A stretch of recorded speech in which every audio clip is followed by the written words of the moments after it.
අද ධර්මාසනයේ ධර්මානුශාසනාව නා උයන ආරණ්‍ය සේනාසනාධිපති ප්‍රධාන කම්මට්ටානාචාර්ය ජාත්‍යන්තර භාවනා උපදේශක පූජ්‍යපාද අඟුල්ගමුවේ අරියනන්ද ස්වාමීන්ද්‍රයාණන් වහන්සේටයි.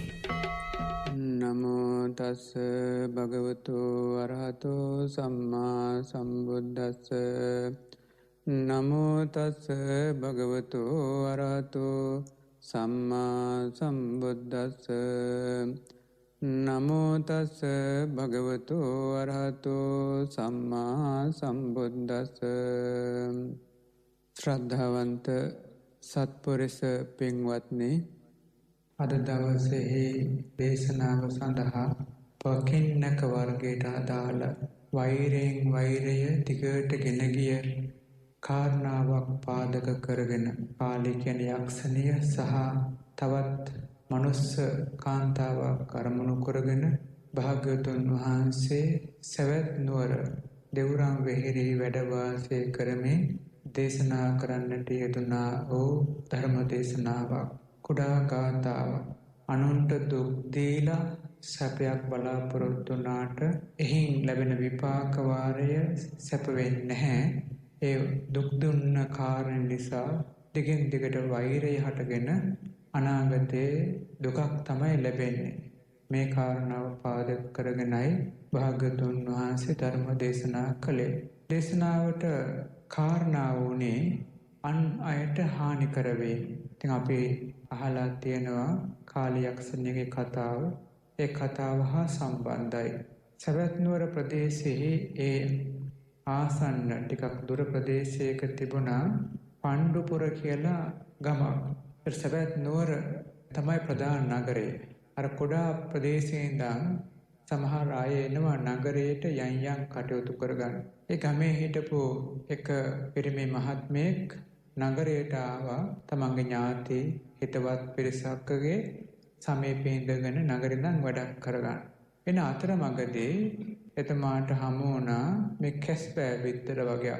එයින් එකක් මෙලට අරගෙන ගියා. ගෙහින් අර නිවසේදී මේක තඹගෙන අනුභව කළා. මෙයින් කොටසක් ඒ නිවසේ කුඩා දැරියක් හිටියා. මේ දැරියටත් දුන්නා. මෙතුමා මේ කටයුත්ත කරලා ආපහු ආවා. අර දරුවා ගෙදර හිටපු ඒ දියණිය මේ කැස්බෑ බිත්තර කොටස කාලා පුදුමාකාර රස තෘෂ්ණාවක් හටගත්තා. සංසාරේ කාරණාවක් වෙන්නට ඇති. ඊළඟට කෑම ගන්න නැහැ මේ බිත්තර නැතුව. ඉතින් අම්මා තාත්තලා ඉතින් දරුවන්ට ආදරේ නිසා දොර බැහැරෙන් බිත්තර ගෙනල්ලා මේ දරුවාට දීලා ඉතින් තමයි ආහාර අනුභව කරන්නේ. මේ දරුවා ටිකක් ලොකු වෙනකොට එයාම බිත්තර ගේන්න පටන් ගත්තා. ගිහිල්ලා ඒ විකකෙලි බිත්තර දාන තැන් වලින් බිත්තර අරන් ඇවිල්ලා අනුභව කරනවා. ඒ විදිහට තමයි ජීවත් වෙන්නේ. අර කිකිලිය දැක්ක හැමදාම මේ ළමයා එනවා මේ බිත්තර ගෙනියන්න. මෙයා තමයි මේ බිත්තර කන්නේ කියලා හිතේ වෛරයක් හටගත්තා. ඉතින් ඒ වෛරයත් එක්ක කාලයක් ගිහිල්ලා හිතාගත්තා හොඳයි එහෙමනම් මගේ මේ ජීවිතේ මට මේ දරුවා හදාන්න ලැබුණේ මේ කෙනා නිසා. මං ඊළඟ ජීවිතයකදී මෙයාගේ පැටව මේ වගේම කනවා. මේ වගේම බිත්තර කනවා. මේ වගේම ළමයි කනවයි කියලා හිතේ වෛරයක් හටගත්තා. කල්රිය කල්ලා ගිහිල්ලා ඒ නිවසේම බැලලියක් වශයෙන් ඉපදුනා. දැරියගේ නිවසේ බැලලියක් වුණා. ඒ දැරිය දැන් මේ බිත්තර වලට ආසාව අර බලන්නේ ආසාවේ සම්බන්ධතාවය කියන එක. ඒ නිසාම ඒ නිවසේම කිකිලියක් වෙලා ඉපදුනා. අර නිතර පේන්නේ කුකුල් බිත්තර මරණාසන්න මොහොතේදී ඒ ආරම්මණයක්ම ආවා. ඒ ආරම්මණයම කාරණා කරගෙන මැරිලා ගිහිල්ලා ඒ නිවසේම කිකිලියක් වුණා. කිකිලිය දාන බිත්තර අර බැලලිය ඇවිල්ලා කනවා. මේ පිළිබඳව බලවත් වෛරයක් හටගත්තා. මගේ පැටව හැදෙන්න දෙන්නේ නැහැ. මේ බිත්තර හැම එකක්ම කනවා. බලවත් වෛරයක් හටගත්තා. හිතාගත්තා හොඳයි ඊළඟ ජීවිතයකදී මං ඔබගේ පැටවොත් එක්ක ඔක්කොම කන්න පුළුවන් ජීවිතයකටපත් වෙනවා කියලා හිතාගෙන මැරිලා ගිහිල්ලා ඒ ප්‍රදේශයේම දිවිදෙනක් වුණා. අර බැලලි මැරිලා ගිහිල්ලා ඒ ප්‍රදේශයේම මුව දෙනක් වුණා. මුව දෙන්න පැටව දාලා පැටව ලොකු වෙනකොට මුව දෙන්නයි පැටවයි ඔක්කොම එක්කව කරගෙන අර දිවිදෙන කෑවා. මේ විදිහට ආත්ම එකක් දෙකක් නෙමෙයි. දෙන්න විදෙන් විද.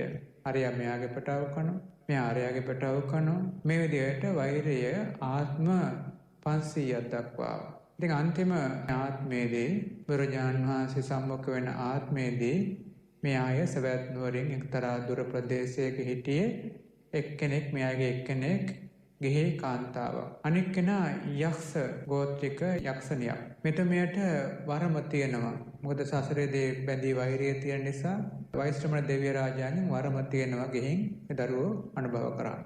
හැබැයි හැමදාම නෑ. ඒ වෙලාවට විතරයි අවසරය තියෙන්නේ. ඉතින් විද බලනකොට මේ මනුලොව මේ මනුස්ස මවට දරුවෙක් හැදෙන වෙලාව දැක්කා. හොඳ වෙලාව නිවාඩුවක් ලැබුණා. මේ මනුස්ස වේශයකින් වගේ ඇවිල්ලා බොහොම හිතවත් වේශයකින් වගේ ඇවිල්ලා දරුවා ගත්ත අරන් ඒ ගාම දරුවා කාගෙන ගිහිල්ලා පැනලා දිව්වා. ඉතින් මේ විදිහට දරුවා විනාශ කළා මුල් වතාවට. හරියට මේ හිතවත් කෙනෙක් වගේ ආවා. ඒ නිසා හොයාගන්නත් බෑ. දෙවෙනි දරුවත් මේ ක්‍රමයටම වුණා. ඉතින් ඒ මවතුමිය දැනගත්තා එහෙනම් හැදෙන දරුවා මේ වගේ කනවා. ඒ නිසා මේ ගෙදර නම් ඉන්න හොඳ නෑ. දරුවෙක් කෙනකොට මං ඈතට යන්න ඕන. ඉතින් දැන් මේ මවතුමිය අර කලින් වගේම දරු ප්‍රසූතියට ආසන්න වුණා. ස්වාමියාට මතක් කරලා ඈත ප්‍රදේශයකට ගියා දරු ප්‍රසූතිය වෙනුවෙන්. මේ යක්ෂ ගෝත්‍රික අයට යක්ෂයන්ට ඉතින් ඒ දිවස් නුවණ තියෙනවා. මේ අය කොහේ හිටියත් ඒ දැක ගැනීම හැකියාවක් තියෙනවා.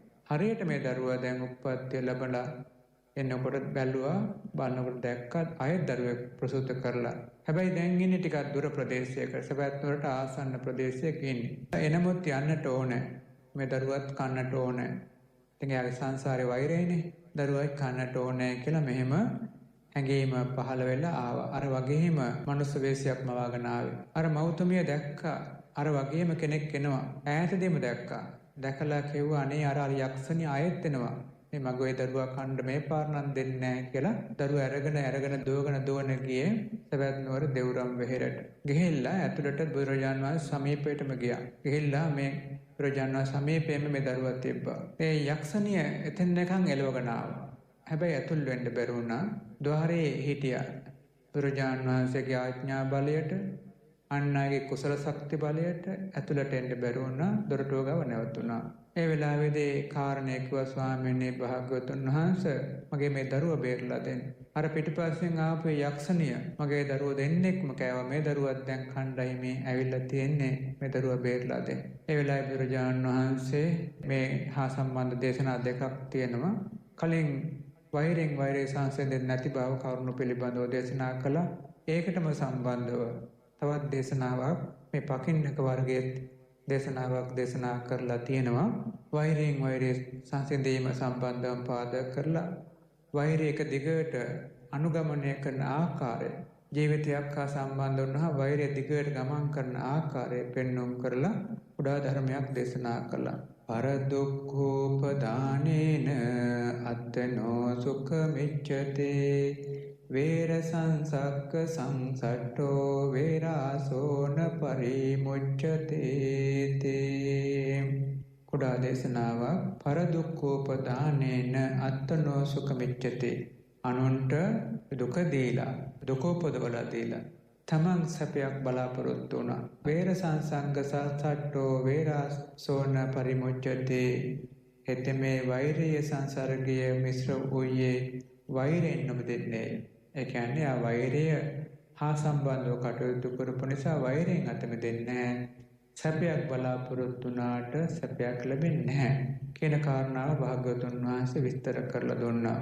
ඒ දේශනාව අවසන් වෙනකොට අර මනුස්ස මෞතුමිය සෝහා මාර්ගඵල අවබෝධ කරගත්තා.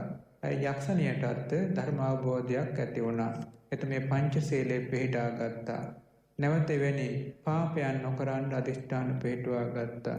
ඉතින් මේ වාගේ මේ කතා ප්‍රවෘත්ති සඳහන් වෙනවා. අනුන්ට අයහපතක් කරලා යහපතක් බලාපොරොත්තු වුණාට ලැබෙන්නේ නැති බවයි භාගතුන් වහන්සේ පෙන්වන්න කරන්නේ. එතකොට කුඩා දෙයකින් පටන් ගත්තේ.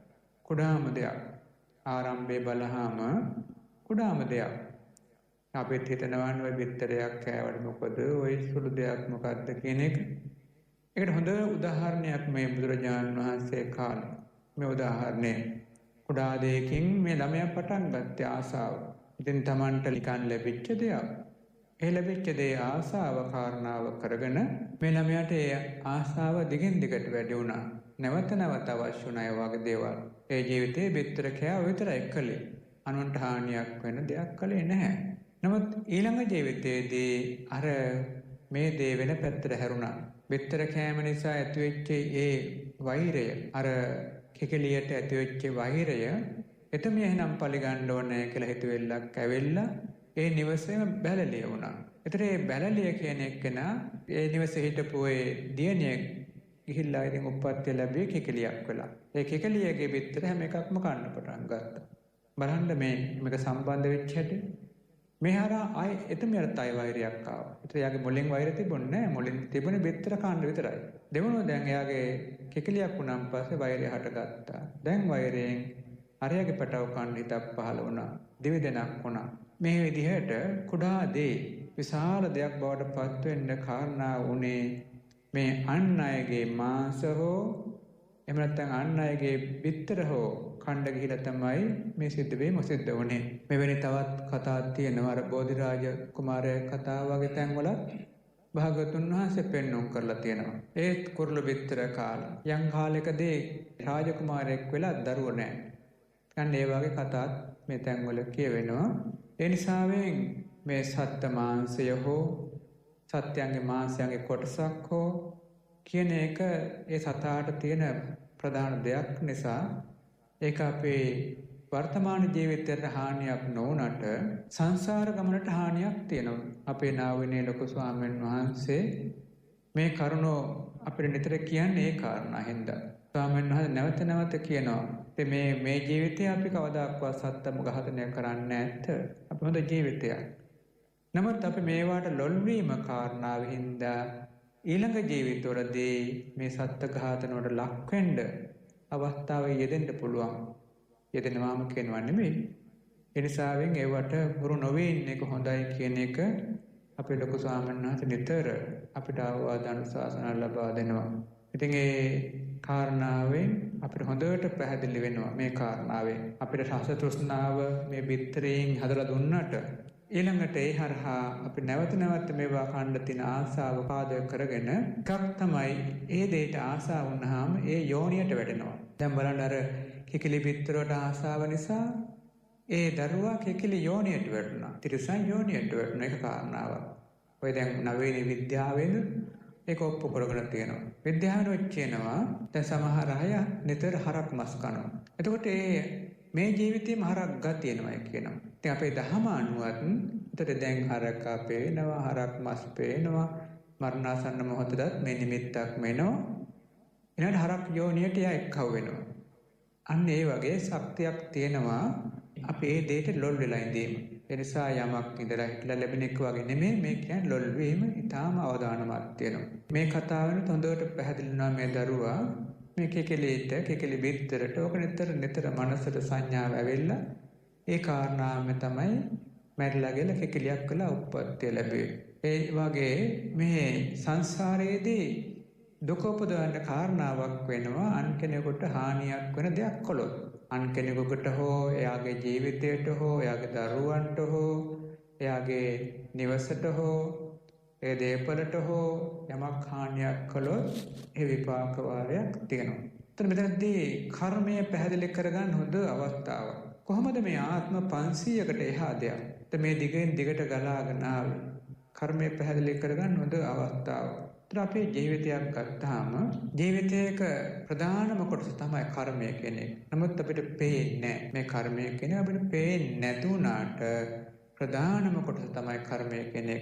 අපි හිතන්නේ නැහැ වැඩි මෙහෙම එකක් තියෙනවයි කියලා. හිතන්නේ නැති නිසාම අපිට කර්මය පිළිබඳව නුවණක් හැදෙන්නේ නැහැ. ඒක නමුත් බුදුරජාණන් වහන්සේ අපිට කියනවා ආවර්ජනා කරන්න. කම්මස්සකෝ මේ කම්ම දායාදෝ කම්ම යෝනේ කම්ම බන්දු කම්ම පටිසරණෝ යං කම්මං කරිස්සාමේ කල්යාණං වා පාපකං වා තස්ස දායාදෝ භවිසාමේති පබ්බජිතේන බෙන්නම් පච්චවෙක්කිත. බුදුරජාණන් වහන්සේ කියන අපිට මේ මෙනෙහි කරන්න. ඒක මෙනෙහි කරන කෙනාට කර්මය පිළිබඳව අවබෝධය හැදෙනවා. මෙනෙහි නොකරන කෙනාට ඔය වචනේ විතරක් කර්මය එකක හිත හිටියට කර්මස්සකා ඥානෙ ලැබෙන්නේ නැහැ. කර්මය පිළිබඳව නුවණ මතුවෙන්නේ නැහැ. කර්මය පිළිබඳව අවබෝධය ඇති කරන නුවණ ඊටාම වැදගත් නුවණක්. අපේ හිතන නාම රූප සංඥා වගේම ඊටාම හොඳ නුවණක් තමයි කර්මයෙන් අපිට හදලා දෙන්නේ. හිතලා තේරුම් ගන්න වටිනවා. නැවත නැවත හිතලා බලන්න ඕනේ. කර්මය කියන්නේ කොහොමද තියෙන්නේ? කොහෙද තියෙන්නේ? මොකද මේ විපාකය? මේවා පිළිබඳව අපි හිතලා බලන්නට ඕනේ. ඒතර Tamanටම වැටහෙනවා මේ කර්මය කියන එක දිගින් දිගටම සම්බන්ධතා තියෙන තාම වැදගත් දෙයක්. දැන් කෙනෙක් කියනවා දැන් ඔය යම් බඳු ප්‍රශ්නයක් ආවම හරි මේ වර්තමානයේ තියෙනවනේ මේ කොරෝනා වෛරසය. ඉතින් මේ කොරෝනා වෛරසය හා සම්බන්ධ කර්මයක් නැහැ කියලා කියනවා. ඉතින් ඒ කොරෝනා වෛරසය හැදෙන්න ස්වභාවික වෙන්න පුළුවන්. නමුත් එහි අපිට පීඩනයක් අපිට හැදෙන්නේ අපේ කර්මයේ සම්බන්ධයක් තියෙනවා. ඒ පීඩනයක් අපිට හැදෙන්නේ අපේ කර්මයේ සම්බන්ධයක් තියෙනවා. ඒ කියන්නේ එහෙන් අපිට රෝග වෙන්න හෝ වේවා වෙනත් පීඩනයක් හෝ ලබන්න හෝ වේවා ඒ කර්මයේ සම්බන්ධයක් තියෙනවා. දැන් ගහක් වැටෙන්න යනවා. ගහ වැටෙන්නේ ස්වභාවික දෙයක් තමයි. නමුත් මගේ ඇඟට වැටෙන්නේ ගහ මගේ විපාකයක් තියෙනවා. නැත්නම් අනිත් පැත්තට හැරෙන්න තිබ්බොත් අන්න ඒ කර්මයේ සම්බන්ධයක් තියෙනවා. ඒත් මේ ලෙඩක් හැදෙන්න පුළුවන් ලෝකේ. ඇයි අපි දිහාට මේක අපේ කර්මයේ සම්බන්ධයක් තියෙනවා. අන්න ඒ වගේ මේ කර්මය කියන එක අපි කාටත් පොදු හැම කෙනාම කර්මයේ මත ජීවත් වෙන පිරිසක්. ඒකනේ කම්මස්ස කෝමේ කර්මයේ සෝකීය කොටයි අපි ජීවත් වෙන්නේ. කම්ම යෝනේ කර්මයෙන් අපි උපන්නේ. කම්ම බන්දු ඒ වගේම ඥාතිත්වය තියෙනෙත් අපිට කර්මයටමයි. කම්ම පටිසරණෝ කර්මයෙන්මයි අපිට පිළිසරණයි. අන්න බලන්න මේ කරුණු හතරකින් භාග්‍යවතුන් වහන්සේ මේ පෙන්වන්නේ කර්මය ඒ තරම් අපේ ජීවිතයට අදාළයි. ඒක කර්මය අපිට සෝකීයයි කෙනෙකුට දෙන්න බෑ. ඒක කර්මයමයි අපිට උප්පත්තිය වෙන දෙයකින් උප්පත්තිය ලබන්න බෑ. දැන් බලන්න අපි උප්පත්තිය ලැබුවා හොඳ ජීවිතයක් කර්මයෙන්ද. උප්පත්තිය ලැබුවා දුක්ඛිත ජීවිතයක් කර්මයෙන්ද. ඒ වගේ උප්පත්තිය ලැබුවා පරිපූර්ණ ජීවිතයක් කර්මයෙන්ද. උප්පත්තිය ලැබුවා අඩුපාඩු සහිත ජීවිතයක් කර්මයෙන්ද. මේ ඔක්කොම එනම් උප්පත්තියත් කර්මය, පැවැත්මත් කර්මය. එනිසාම තමයි ඥාතිත්වයත් කර්මය, ඒ වගේම පිළිසරණ බවත් කර්මයමයි. ඉතින් මෙන්න මේ කර්මයේ සම්බන්ධය හොඳට තේරුම් ගන්න පුළුවන් භාග්‍යවතුන් වහන්සේ මේ පෙන්වුම් කරලා දෙන මේ කතා ප්‍රවෘත්තිත් එක්ක. ඒතර එහෙමනම් අපේ හොඳ කර්මයක් හෝ නරක කර්මයක් හෝ කළා නම් එහි විපාක වාර අද ලැබෙන්න පුළුවන් කොටසක් අනාගතයේ කොටසක් ලැබෙනවා. ඒක කොහොමද මේකේ සම්බන්ධතාවය? දැන් බලන්න කුඩා පැලෑටියක් හැදීගෙන එනවා. මේ පැලෑටිය හැදීගෙන එනකොට යම් කෙනෙක් මේ පැලෑටිය තැනකට පිහියෙන් කොටනවා. කොටපුවා මේ ගහවට මැරුන්නේ නැහැ. ගහ තියෙනවා. හැබැයි අතන පළුද්ද තියෙනවා. මේ පළුද්ද ටිකෙන් ටික දිරා දිරාත් යනවා. ගහත් වැඩෙනවා. දිර දිරා ගිහිල්ලා මේ පළුද්ද උතන වතුර හරමේ හිටලා ගිහිල්ලා ගහ ලොකු වෙනවා. ලොකු වෙනකොට අර පළුද්දම වැඩි වෙලා හුලඟක් ආපු ගමන් කඩා වැටෙනවා. අන්න බලන්න මේ ගහක් යටවන්න හේතු වුණේ මේට සමහරට අවුරුදු ගානකට කලින්. නමුත් ගහ කඩා වැටෙන්නේ තව අවුරුදු ගානක් ගිහිල්ලා. අන්න ඒ වගේ මේ කර්මය කියන එකත් එතන මේ දරුවන්ගේ මේ කර්මය ආත්ම ගණනාවකට කලින් පටන් ගත්ත එකක්. මේක දිගින් දිගට ඇවිල්ලා භාග්‍යවතුන් වහන්සේ සම්මුඛ වෙනකම් ආත්ම 500ක්ම අන්‍යෝන්‍ය විපාක ලබා ගත්තා. බුදුරජාණන් වහන්සේ සම්මුඛ නොවුණා නම් තවත් එහාට යනවා. ඒ වගේ මේ කර්මය කියන එක එහෙමනම් අතීත දේවල් වර්තමානයේ ලැබෙනවා. වර්තමානයේම දේවලුත් වර්තමානයේ ලැබෙනවා. වර්තමානයේම දේවල් වර්තමානයේ අපි දැන් වර්තමානයේම කරන කර්මය හොඳ කුසල කර්මයක් කළා වර්තමානයේම සැපදායකයි. ඒ වගේම වර්තමානයේ කරන හොඳ කුසලයක් අනාගතයේ සැපදායකයි. අකුසලයක් එහෙමයි. වර්තමානයේ කරන අකුසලයක් වර්තමානයේම දුක්ඛිතයි. එතකොට මේ වර්තමානයේ කරන අකුසලයක් අනාගතයේ යම් දවසකදී දුක් විඳින්න වෙනවා මේ අකුසලය නිසා. ඉතින් ඒ වගේ මේ කර්මය විවිධාකාර පැතිත් පෙන්වන්න කරනවා. තමන් ඒ මොහොතේදී හැදෙන කර්මය ඉතින් ඒවට කියනවා සහජාත කර්ම. ඊළඟට අපේ දීර්ඝ කාලයකදී විපාක ලැබෙනවා. කාලයක් ගිහිලා විපාක ලැබෙනවා. නානාක්කණිකම්. මේ වගේ කර්ම විවිධ පැත්වලින් බුදුරජාණන් වහන්සේ පෙන්වන්න කරනවා. ඉතින් ඒ අනුව බලහම අපේ ජීවිතයකට තියෙන කර්ම බහුතර ප්‍රමාණයක් මේ වර්තමානයේ වනිමේ අතීතයේ කරගත්තු හොඳ හෝ නරක හෝ දේවල් අපිට දැන් හොඳ ප්‍රවෘත්ති ජීවිතයක් ලැබුණා. අතීතයේ කරපු හොඳ කුසලයක විපාකයක්. හොඳ කල්යාණ මිත්‍ර සම්පත්තිය, ඒ වගේම සිව්පස්ස පහසුව, වෙනත් වන භවනා කරන්න පහසුව, මේවා අතීතයේ කරගත්තු කුසලයන්ගේ විපාකයක්. තව අපිට එනවා රෝගාබාධ. එක එක රෝගාබාධ අතීතයේ වෙච්ච අකුසලයන්ගේ විපාක වාර. මේ වගේ මේ කර්මය කියන එක එක පැති වලින් සම්බන්ධයි. ඒ අනුව දැන් සමහරු දැන් අනාගතයේ සැපය පිණිස විවිධාකාර දේවල් කරනවා. අනාගතයේ සැපය පිණිස වර්තමානයේ වූ අනාගතයේ සැපය පිණිස අනුන්ට උපකාර කරනවා. බලන්න මේ ලෝකේ වාසය කරන සත්ව කොට්ටාසයන් අතර 5-10ක් කාටට උදව්වක් කරන්නයි බලන්න. උපකාරයක් කරන්න. දානයක් දෙනවා. සීලයක් රකිනවා. ඒ වගේම බණ භාවනාවකුත් කරනවා. අනුන්ට පිළිහිටකුත් වෙනවා පුළුවන් හැටියට. හිඟන්නේකට හරි පිළිහිටකුත් වෙනවා. ඒ වගේම අනුන්ට හිංසාවක් පීඩාවක් නොකොට ජීවත් වෙනවා. මේ විදිහට හොඳ ජීවිතයක් ගත කරන අනුන්ට පිළිහිට ආධාර වෙනවා. අන්නේ කෙනාට අර හොඳ කර්ම ටිකෙන් ටික ශක්තිමන්ත වෙලා කර්ම ගොඩාක් ප්‍රබල බවට පත් වෙනවා. හොඳ කර්ම. ඒ ගොඩාක් ප්‍රබල වුණාම එකට කියනවා කර්මපතේ කියලා. මහා ප්‍රබල කර්ම බලවේගයක් හැදෙනවා යාට ජීවිතේට. දැන් බලන්න අපි කෙනෙක් සීලයක් පුරනවා. නැවත පූර්ණය කරනවා. මේ පූර්ණය කරන සීලය කාලයක් ගිහලා අවුරුදු 10ක් 15ක් 20ක් යනකොට මහා පුදුම ශක්තියක්. ඒකට සීලය හා සම්බන්ධ කර්මපතයක් ගොඩනගෙනවා. යම් කෙනෙක් හැමදාම බුද්ධ වන්දනාවක් ඕනෑකමින් කරනවා. මේක හැමදාම කරනකොට ටිකෙන් ටික මේක ප්‍රබල අවුරුදු ගානක් යනකොට මහා ප්‍රබල ශ්‍රද්ධාවකොත් එක්ක ප්‍රබල කුසල් ශක්තියක් ගොඩනගෙනවා. යම් කෙනෙක් භාවනාවක් දිගට පුහුණු කරනවා. මේ භාවනාව පුහුණු කරලා කාලයක් යනකොට හොඳට සිහිය, හොඳට නුවණ, ඒ වගේ හොඳ ශක්තිමන්ත හොඳ ප්‍රබල ජීවිතයක් ගොඩනගෙනවා. අර කර්මය පතයක් බවට පත් වෙනවා. ඒක පාරට මේ කර්මය ප්‍රබල වෙන්නේ. අපි හිතන් ඉන්නේ අපි යම් බඳු කුසලයක් කළොත් එක පාරට මේකෙන් සියල්ල හරියයි කියලා. එහෙම වෙන්නේ නැහැ. ඒ දේවල් හරියන්න අර කර්මය ප්‍රබල වෙලා කර්මපතයක් බවට පත් වෙන්නට ඕන. ශක්තියක් වෙන්නට ඕනේ.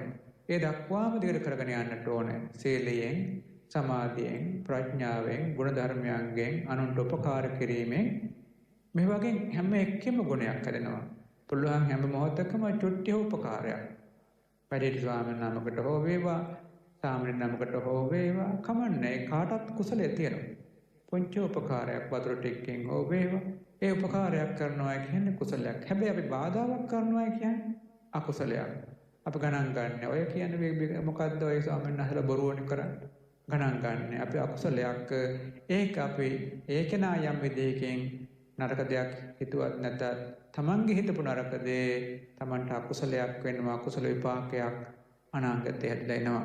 ඒ නිසාවෙන් මේ ලෝකයේ තුල වාසය කරන සත්ව කොට්ටාසයන්ගෙන් බහුතරයක් ආත්මාර්ථකාමී. බහුතරයක් ඒ කියන්නේ 100ක් ගත්තොත් 10ක් 15ක් තමයි අර ගුණාංගත් එක්ක කර්මය ශක්තිමන්ත කරන්නේ. 100ක් ගත්තොත් 70ක් 80ක් 85ක්ම අනුන්ට හිංසා පීඩා කරලා අනුන්ට අයහපතක් කරලා සැපේ හොයන්නේ. ඒ නිසා ඒ කට්ටියට අපාය විරුද්ධ වෙලා තියෙන්නේ. දැන් අර බලන්න අර කෙකෙලිගේ විතර කාල. ඒ දරිය බලාපොරොත්තු වෙන්නේ සැපයක්. නමුත් ඒ ආසාවම අර තිරසන් යෝනියට වැටුණා. ඒ වගේ යම් කෙනෙකුට හිංසාවක්, පීඩාවක්, අයහපතක්, අසතුටක් හදා දීලා බලාපොරොත්තු වුණා නම් සැපවන්ත ජීවිතයක් ලැබෙන්නේ නැහැ. එහෙනම් අනිවාර්යෙන් ඊළඟ ජීවිතවල දුක්ඛිතමයි. සමහරට සතර අපායට වැටෙනවා. සමහරට මනුස්ස ජීවිතයක් වුණත් ඊටාම දුක්ඛිත ජීවිතයක්, අඳගොළු බේරි වගේ ඊටාම දුක්ඛිත ජීවිතයක් බවට පත් වෙනවා.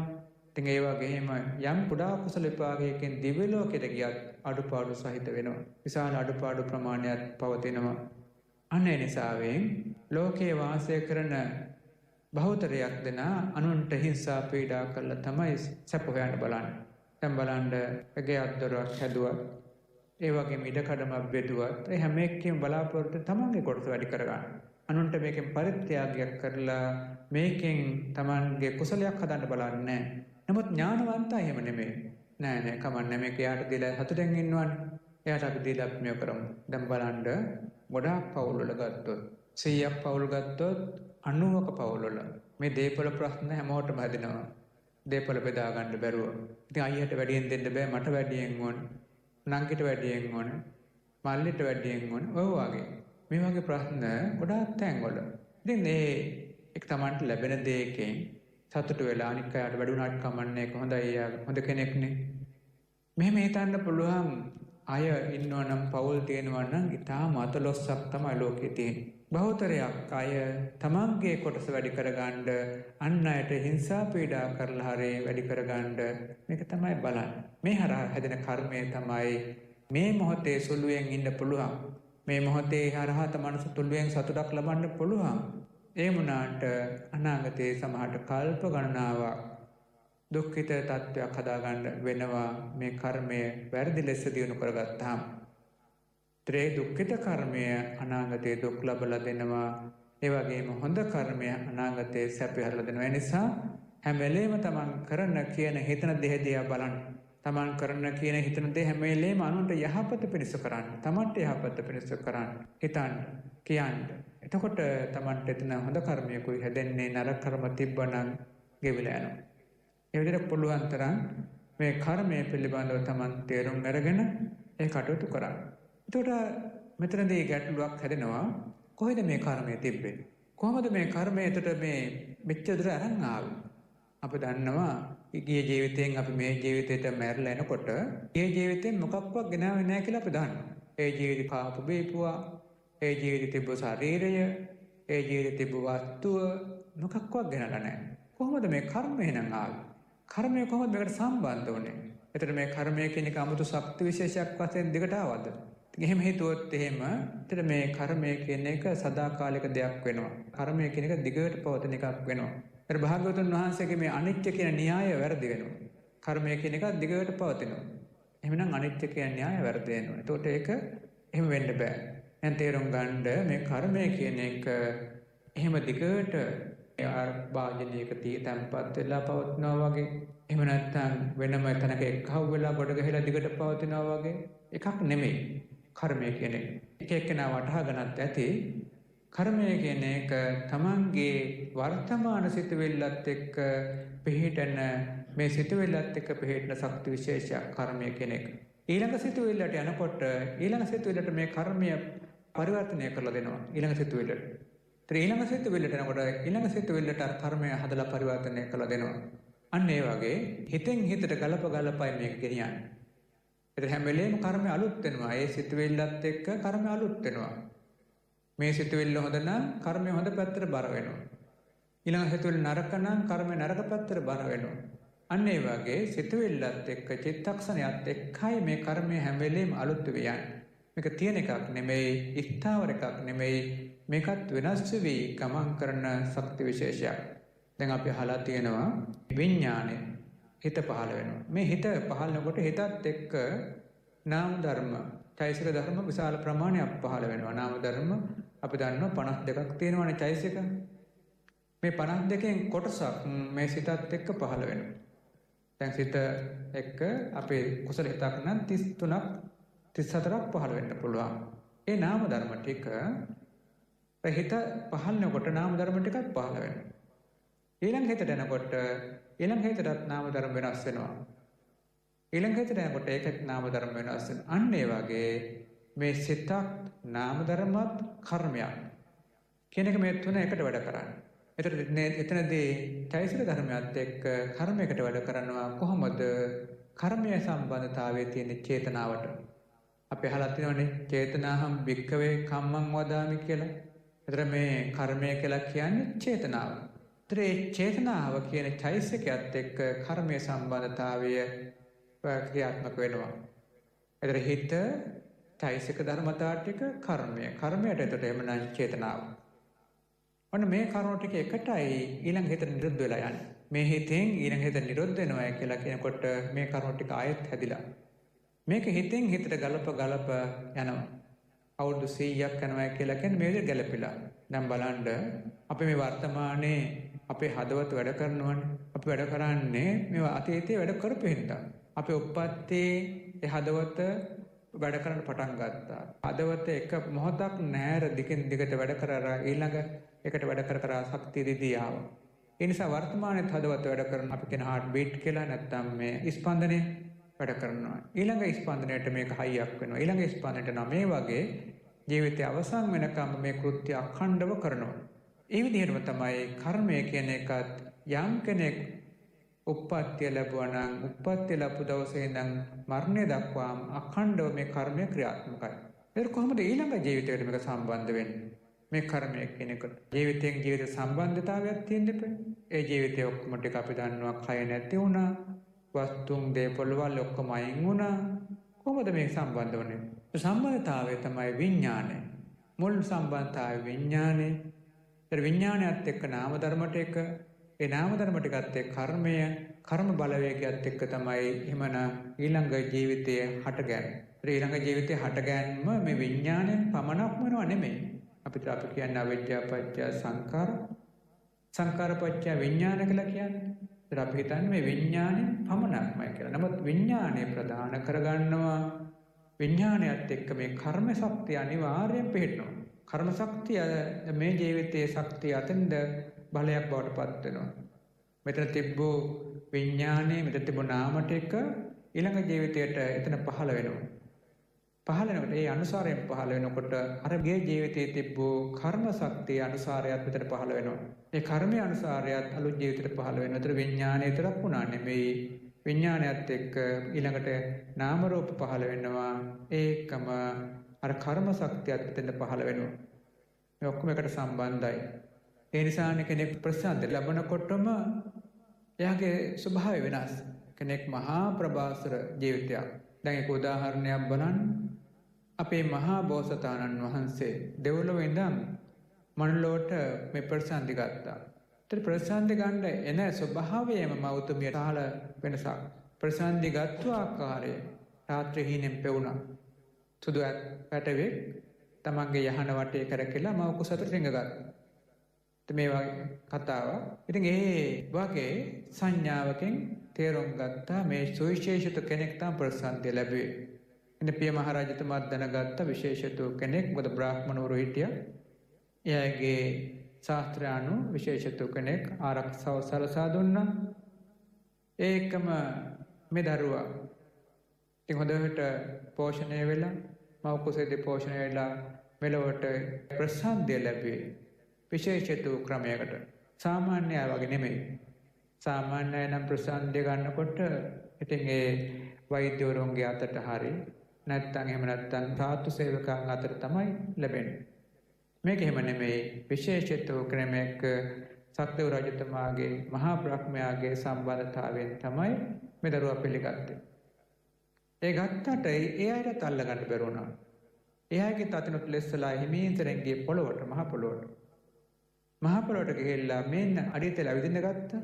මහ පොළොවෙන් මතුවන නෙළුම්ම අඩියතල ඇවිදින්න ගත්තා. ඒ වගේ පියවර 7ක් ගිහිල්ලා ඔන්න මහා සිංහනාදයක් කළා. තමන්ගේ මේ ජීවිතය සම්බන්ධව කරුණු ඔබ ගාතාවක් කියව. අග්ගෝහමස්මේ ලෝකස්ස කියන ගාතාව. මේ වගේ ඒ බලන්න කර්මය කියන එක උතර මහා බෝසතාණන් වහන්සේගේ ප්‍රතිසන්දියත්තේ කර්ම ශක්තිය තිබුණා. මව කුසේ ඉන්නකොටත් මවතුමියටත් වෙනස දැවුණා. උප්පත්ති ලැබනකොටත් ඒ කර්මයේ වෙනස දැක්කා. ඒ වගේ බොහොමයක් දේවල් අපි අහලා තියෙනවා. ඉතින් ඒ අතීතේ වනම් අපිට දහම් පොතපත හා සම්බන්ධයිනේ. මෑත කාලේ බලන්න. අපේ නාවිනේ ආර්ය ධම්ම ස්වාමීන් වහන්සේ පරිසන්දි ගන්නකොට පියතුමා මේ අනුරාධපුරේ රුවන්වැලි චෛත්‍යරාජන් වහන්සේගේ වන්දනමාන කළ රාත්‍රියේ නිකන් වන්දනමාන කළා පොඩ්ඩක් සැතපෙලා. ඉඳා ගන්නකොටම දෙවි කෙනෙක් ඇවිල්ලා පෙනේ ඉඳලා කියලා තියෙන බොහොම ප්‍රභාසර ආලෝකයක් එක්ක ඇවිල්ලා පෙනේ ඉඳලා කිව්වලු අන්න හොඳ දරුවෙක් පිළිසිඳ ගත්තා ගෙදර යන්න. බලන්න අර ප්‍රසන්න ගත්ත ආකාරයත් පෙන්눔 කළා. ඊළඟට ඉතින් ඒ දරුවා ඒ විදිහටම මව කුසෙත් හැදිලා මෙලොවටත් බිහි වෙලා ඒ ස්වාමීන් වහන්සේ කියන කුඩා කාලේ අත් දරුවා කාලේ අම්මගේ අතේ ඉඳන් ඉපදිච්ච කාලෙම මතක් වුණාලු මම මෙහෙ නෙමෙයි හිටියේ උඩනේ හිටියේ. ඇයි පල්ලෙහාට ආවේ? අර කුසල ශක්තිය අර තමන්ගේ සංසාරයේ කුසල ශක්තිය හොඳ ප්‍රසන්නයක් හදලා දුන්නා. දෙවියන්ගේ පවා සම්බන්ධතාවයෙන් එපමණක් නෙමෙයි. ඒ කුසල ජීවිතය මෙලවට බිහි වෙලත් අර වගේ ශක්තිය මතුණා. ජීවිතේ දිගට මේ ශක්තිය පිහිටියා. ඒ වගේ ඒ කර්මයේ සම්බන්ධතාවය. කෙනෙක් එහෙමනම් හොඳ ප්‍රබල ජීවිතයක් එක්ක උප්පත්තිය ලබනවා. කෙනෙක් අඩුපාඩු සහිත උප්පත්තිය ලබනවා. මේ කර්මයේ සම්බන්ධතාවය. කර්මයක් නැත්තම් එහෙම වෙන්න ඕනේ නැහැ. කර්මයේ හොඳ ප්‍රබල කෙනා උප්පත්තිය ලබනකොට මහා ප්‍රබල ජීවිතයක්, මහා ප්‍රබල තැනක ප්‍රබල ජීවිතයක් එක්ක තමයි උප්පත්තිය ලබන්නේ. ඒ වගේම කර්මය දුබල කෙනා දුබල තැනකට වෙලා ඒ වගේ දුබල ජීවිතයක් තමයි ලබන්නේ. අඩුපාඩු සහිත දුබල ජීවිතයක් තමයි ලබන්නේ. මේ කර්මයේ සම්බන්ධතාවය. මේ කර්මය එහෙමනම් තේරුම් ගන්න ඕනේ අපේ ජීවිතයකට හැම දෙයකටම සම්බන්ධයි මේ කර්මය කියන එක. උප්පත්තියට කර්මය කියන එක සම්බන්ධයි. ඒ වගේම ජීවිතයේ පැවැත්මට කර්මය කියන එක සම්බන්ධයි. අපි කරන කියන හැම දෙයකටම මේ කර්මය කියන එක සම්බන්ධයි. මේ නිසාවෙන් අපිට වර්තමානයේ මේ ලැබිච්ච හොඳ අවස්ථාවෙන් පුළුවන් තරම් හොඳ කර්මයන් ශක්තිමන්ත කරගන්නට ඕනේ. පුළුවන් තරම් අනුන්ට පිහිට වෙන දේවල්, ඒ වගේම නිතර බුද්ධ වන්දනා, බුද්ධ පූජා, පිරිත් දේශනා, භාවනාව මේවා හරහා යනකොට අපිට පුළුවන්කම ලැබෙනවා අපේ ජීවිතේ හොඳ කර්ම ශක්තියක් මතු කරගන්න. ඒ වගේම කර්මයේ පරිදුන අවස්ථා එනවා. තමන්ට සමහරලාට අහිත කර කටයුතු වෙනවා. තමන්ට විරුද්ධව කෙනෙක් වැඩ කරනවා, විරුද්ධවාදී වෙනවා. ඒ වගේම බොරු ගතු කේලම් කියනවා. ඒ වගේ බිඳවන්න කටයුතු කරනවා. ඒ හැම දෙයකදීම තමන් කිපෙන්නේ නැතු වෙන්න ඕන. ඒ අයගෙන් පරිගන්න නැතු වෙන්න ඕන. ඒ අයට අයහපතක් කරන්න නැතු වෙන්න ඕන. අන්න ඒකත් ඉතා වැදගත්. තමන්ගේ පෙර කර්ම විපාකයක් ආවට වර්තමාන විපාකයක් හදාගන්න නැතු වෙන්න ඕන. කෙනෙක් බැන්නට තමන් බයින්න යන්නේ නැහැ. කෙනෙක් බැන්නේ මොකද අතීතයේ විපාකයක්. කෙනෙක් මට බයින්න හිතුනේ එයා මගේ විපාකයක් තියෙන බැනුම් අහන්න. ඒතර මම වර්තමානයේ ආයෙත් බයින්න ගියොත් එහෙම මං ආයෙත් ඒ අකුසලේ හදාගන්න. අතීතයේ විපාකයක් තිබ්බහඳ අද බැනුම් ඇහුවා. අද ආපහු බයින්න ගියොත් හෙටත් ආයෙ බැනුම් අහන්න වෙනවා මට. ඒ නිසා මේක විපාක වාරයක් මට ආවේ. මං ආයෙ බයින්න යන්නේ නැහැ කාටවත්. අනේ මේ ඇට යහපතක් වේවා. මේ විදිහට හොඳ සිතුවිල්ලක් අපි එතන හදා ගන්නට ඕනේ. අර කර්මයේ ටිකෙන් ටික දුබල වෙලා යනවා. අකුසල විපාකය දුබල වෙලා යනවා. අපිට තරහකාරයක් වෙනවා, එදිරිවාන්තකාරයෙක්. ඉතින් ඔයා අපිට දැන් අපේ වැඩක් කරනකොට හැම වෙලේම බයිනවා, දොස් කියනවා. එහෙම නැත්නම් අපිට එයා බාධා කරනවා. ඉතින් අපිත් එකට බාධා කරන්න ගියොත් මේක වෛරයක් බවට හැරෙනවා, දිගින් දිගට මේක පීඩාවක් වෙනවා. නෑ අපි ඔය ඕන දෙයක් කරගන්න මං කරන්න යන්නේ නෑ. මේක ඕනනම් අපේ 20 30 වතාවක් කරයි. 20 30 වතාවක් කරනකොට එක්වර කෙනා පරිවර්තනය වෙලා හැදිලා එනවා. එහෙම නැත්නම් එයාට විපාක වාරයක් හැදෙනවා. මොකද හොඳ කෙනෙකුට මේ නරකක් කිරීම නිසා එයාගේ අකුසලයේ ප්‍රබල වෙලා විපාක වාරයක් හැදිලා එයාට තමන්ගේ ජීවිතේට ලොකු හානියක් සිද්ධ වෙනවා. ඒ නිසාවෙන් මේ කර්මය කියන එක අපි හොඳට තේරුම් කරගන්නට ඕනේ.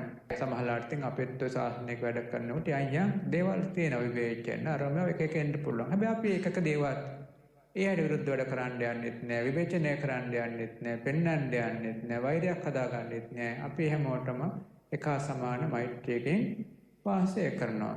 ඉතින් ඔවැනි අවස්ථාවක එක අපේ විදේශ දායක නෝන කෙනෙක් කියලා තියෙනවා. ඉතින් ඔවැනි දේවල් කරන අයට වැඩි කල් ආවුස නැහැ. මම ඒ උදාහරණයක් කියනවා. ඉතින් ඒක ඔයගේ ටිකක් දුබල සිල් මාතාවක්. ඉතින් හොඳ ස්වාමීන් වහන්සේලා විවේචනය කළා මෙහෙම එක ක්‍රමවලින්. අවුරුදු දෙකක් ගියේ නෑ මෙතුමගේ ජීවිතෙන්ම සමුගන්න සිද්ධ වුණා. අන්න ඒ වගේ කර්මය කියන එක අපි අර නරක දෙයට යොමු වුණාම දන්නේම නැතුව ඒකෙන් Tamanට විපාක වර හැදිලා විනාශලා යනවා. හොඳ කෙනා බය වෙන්න හොඳ නෑ. අනේ ඇයි මටම කරන්නේ මේව මටමයි කරන්නේ බය වෙන්න හොඳ නෑ. Taman හොඳ ශක්තිමන්ත වෙන්න ටික කාලයක් අරග තියෙයි. තේලා එයාට විපාක වාරයක් හැදෙයි. එතෙක් එක තියෙයි. එතෙක් තමන් ඉවසලා ඉන්න තමන් පුළුවන් තරම් කරුණාවෙන් මෛත්‍රියෙන් කටයුතු කරන්න අලුත් කර්මයක් හදාගන්න නැතුව වාසය කරන්න බලන්න. නිසා මේ කර්මය කියන එක ජීවිතයකට ඉතාම වැදගත්. පුළුවන් තරම් අපි නරක කර්ම හදාගන්න නැතුව හොඳ කර්මයන් පුළුවන් තරම් පෝෂණය කරගන්නට ඕනේ. අපි අදිෂ්ඨාන පිළිටුවා ගන්න බුදුරජාණන් වහන්සේ මේ පෙන්වුම් කරලා දෙන මේ ධහම අපි කොහොම හරි හොඳට පෝෂණය කරගෙන හොඳ කර්ම ටිකක් ශක්තිමන්ත කරගන්නවයි කියලා අදිෂ්ඨාන පිළිටුවා ගන්න. බුදුරජාණන් වහන්සේ පෙන්වුම් කරන්නේ එතකොට වෛරයෙන් දිගට ගමන් කරනවා අනුන්ට අයහපතක් කරොත් කෙනෙක්. ඉතින් ඒ කාරණාව අපි කාටවත් පැහැදිලි. කුඩා හෝ වෙන නරක කර්මයන් අපි වළක්වා ගන්න උත්සාහවත් වෙන්න. හොඳ කර්මයන් පුළුවන් තරම් ශක්තිමන්ත කරගන්න. ඊට වඩා අපිට ශක්තියක් මේ ලෝකයේ ඇත්තෙම නැහැ. අපේ ජීවිතයක් සැපදායක බවට පත් කරගන්න, ජීවිතයක බලාපොරොත්තු වෙන දේවල් ඉෂ්ට කරගන්න ඊට වඩා ශක්තියක් අපිට ඇත්තේම නැහැ. ඒ නිසාවෙන් කවුරුත් අදිෂ්ඨාන පිහිටුවා ගන්න. ඉදිරි ජීවිතයේදී මම කටයුතු කරන්නේ මෙහෙමයි. මට කෙනෙක් ගැහුවත් බැන්නත් නරකක් කළා ජීවිතේ නැති කළා මම එයා පිළිබඳව තරහක් ගන්නෙත් නෑ, වෛර කරන්නෙත් නෑ, අසතුටක් හදාගන්නෙත් නැහැ. මෙන්න මේ වගේ දේවල් මනසේ පුහුණු කරලා තියාගන්න. ඒතර පුහුණු කරලා තිබ්බහම අර වගේ තැන්වලදී ලොකු බලයක් අඩු කරගන්න පුළුවන්. එහෙනම් පුහුණු කළයි කියලා සියල්ල අපිට කරගන්න බෑ එකපාරට. නමුත් ලොකු බලයක් අඩු කරගන්න පුළුවන්. දැන් උදාහරණයක් අපි එහෙම මනස පුහුණු කරලා තිනවා. ඇත්තටම කෙනෙක් කෙනා අපිට ගහන්න බයින්. ඉතින් එයා ගහනවා ඇත්තටම. ඉතින් අපිට හිතවලක් එනවා නමුත් බලය අඩුයි. අර අපි හිතලා නැති කෙනාට හිතවල ලොකු කාරණාවක් වෙනවා. නමුත් අර හිතලා තිබ්බ කෙනාට එයා අනේ මට මෙච්චර කරලා ගැහුවනේ කමන්නේ මං හිතින් අත්තර ගන්න. ඉක්මනින් හිතින් අත්තර ගන්න පුළුවන්කම එනවා අර තමන් ඒක කලින් හිතලා තමන් ජීවිතයේ හරි පාරට අදිෂ්ඨාන කරලා තියාගත්තාම එනිසා හැමදාම තමන් යන මාර්ගය අදිෂ්ඨාන කරගන්න නිවන දක්වා යන මේ ගමන් මාර්ගය පිළිබඳ අදිෂ්ඨාන කරගන්න අපිට 100 දෙනෙක් ඉන්නකොට 80ක් හොඳ වුණාට 20කකින් අපේ ජීවිතේට බාධා එන්න පුළුවන් ඒවා පිළිබඳව අදිෂ්ඨාන පිළිටවා ගන්න මම කොහොමද ඒවා කටයුතු කරන්නේ ඒ වගේම මම කොහොමද නරක කර්මයක් උපදවා ගන්න නැතුව කටයුතු කරන්නේ මේ වගේ අදිෂ්ඨාන පිළිටවාගෙන තමන්ගේ ජීවිතය හොඳ ජීවිතයක් බවට පත් කර ගන්න කවුරුත් අදිෂ්ඨාන පිළිටවා ගන්න ඒකම පුළුවන් තරම් මේ රසතුෂ්ණාව නැතුව ජීවත් වෙන්න උත්සාහවත් වෙන්න ඉතින් අපේ පසුගිය දවසක අපේ 15 වෙනි ජනානන්ද ස්වාමීන් වහන්සේත් එක්ක පොඩි සාකච්ඡාවක් තිබුණා. උන්වහන්සේ කියන මම මේ ජීවිතේ කිසිම දෙයකට මම ආසා කරේ නැහැ. කිසි දෙයක් මම එක්කව කරන් රැස් කරන්න බැලුවේ නැහැ. මම මේ ගිහි ජීවිතෙත් එහෙමයි, පැවිදි වෙලත් එහෙමයි. මම බොහොම සරලව ඉන්නේ කිසි දෙයකට ආසාවක් නැහැ. ඉතින් අපි ඒ කාරණාම උන්වහන්සේ ඉස්මතු කරලා උන්වහන්සේගේ ජීවිතය සම්බන්ධව පුංචි සාකච්ඡාවක් තිබෙක පෙන්වන්න කරලා දුන්නා. ඒ වගේ දේවල් අපි හුරු වෙන්නට ඕනේ. අපිට ලැබෙන දේවල් වලින් අපි ජීවත් වෙනවා, ඒ වගේම අල්පේච්ඡව ජීවත් වෙනවා, ඒ වගේම රසතෘෂ්ණාවෙන් තොරව ජීවත් වෙනවා කියලා අපි හිත පුරුදු කරව ගන්නට ඕනේ. තෘෂ්ණාව පුළුවන් තරම් අඩු කර ගන්නට ඕනේ. තෘෂ්ණාව නැතුව නෙමෙයි මාර්ගඵල ලැබෙන කම්මතිය අනාගාමින කම්ම. නමුත් පාලනය කර ගන්නට ඕනේ. ඒවා අපි නොයෙකුත් ක්‍රම වලින් මෙනෙහි කරලා අපේ පටික්කුල සංඥා ආදී මෙනෙහි කරලා මේ අපුලුවන් තරම් ඒ වගේ බලය අපි අඩු කරලා තියා ගන්නට ඕනේ. එතකොට අපිට පුළුවන්කම ලැබෙනවා මේ වගේ විපාක වාර අවම කරගන්න. දැන් මේ දැරියට බලපෑවේ අර තෘෂ්ණාවනේ. ඒ තෘෂ්ණා විපාක වාරය නිසා ඉතින් ආත්ම 500ක්ම දුක් වෙනින්න උනා. වාසනාවකට භාග්‍යවතුන් වහන්සේ සම්මුඛ වුණා. ඒ නිසාවෙන් ගොඩ ගියාට එහෙම නොවුනා නම් තාමත් සංසාරයේ දුක් වෙන්න සිද්ධ වෙනවා. ඉතින් අන්නේ කාරණාව අපි සැලකිල්ලට අරගෙන අපේ මේ කර්මය හොඳට ශක්තිමන්ත කරගන්න බලන්න. ඒ වගේම හොඳ කර්මපත නිර්මාණය කරගන්න බලන්න. තමන්ගේ ජීවිතයේ කර්මයක් එක්ක සම්බන්ධව නිතර වැඩ කරන බව තේරුම් කරගන්න. මේ විදිහට කටයුතු කරගෙන තමන්ගේ මේ වාසනාවන්ත ජීවිතය හොඳ කර්මයන්ගෙන් පෝෂණය කරගෙන පාරමී හොඳට පරිපූර්ණ භාවයට පත් කරගෙන සමත විපස්සනා භාවනාවනොත් පරිපූර්ණ භාවයට පත් කරගෙන අපි සෑම දිනකටම මාර්ගඵල නිවන් අවබෝධය දක්වාම මේ ධර්ම අනුගමනය කරන්න ලැබේවා කියලා ප්‍රාර්ථනාවන් පිටවා ගනිමු. භාග්‍යවතුන් වහන්සේ උප්පත්ති ලැබු දවස ඒ උප්පත්ති ලැබු දවස අපි කාටත් සිහි ගන්නවා ගන්නට ඕන.